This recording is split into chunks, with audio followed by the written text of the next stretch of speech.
महिलाएं भी व्यवसाय कर सकती है, महिलाएं भी नौकरी कर सकती हैं, महिलाओं को भी बोलने की आजादी है। नहीं तो कभी कभी तो हमको महिलाओं को ये सिखाया जाता था, और आज भी कुछ लोग कह देते हैं, अरे महिला क्या है, दीवार के बाहर आवाज नहीं जानी चाहिए।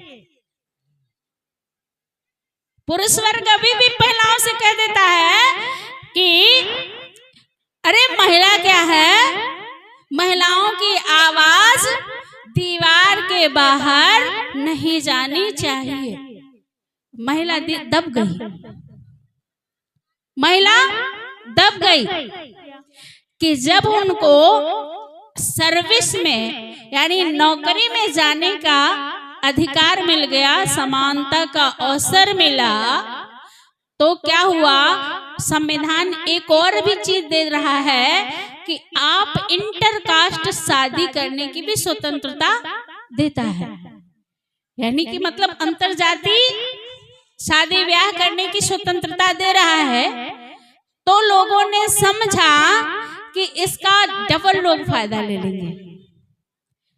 तो जब हमारे समाज की महिलाएं सर्विस में जाने लगी, तो उनका भी मायके से अब कास्ट सर्टिफिकेट की पहचान होने लगी कि अब मायके में जाएंगी, मायके से उनके पिता की कास्ट क्या थी उससे उनको तय किया जाएगा कि आप इस कास्ट के अंतर्गत आती हैं।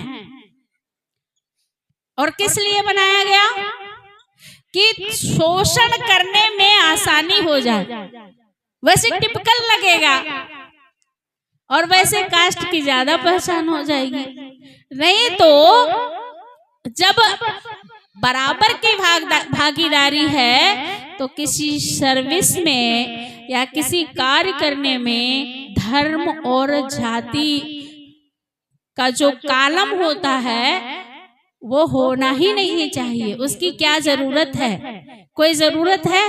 धर्म और जाति के कालम की जरूरत है? जब हम इसी देश के नागरिक हैं और स्त्री पुरुष में अवसर की बराबर की समानता है, तो उसमें जाति और धर्म का कालम होना चाहिए?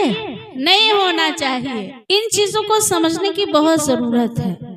इसी प्रकार से महिलाओं को बराबर का अधिकार दिया, लेकिन महिलाओं के लिए एक विशेष प्रबंध दिया गया है जिसमें श्रुति का अधिकार है 42 में।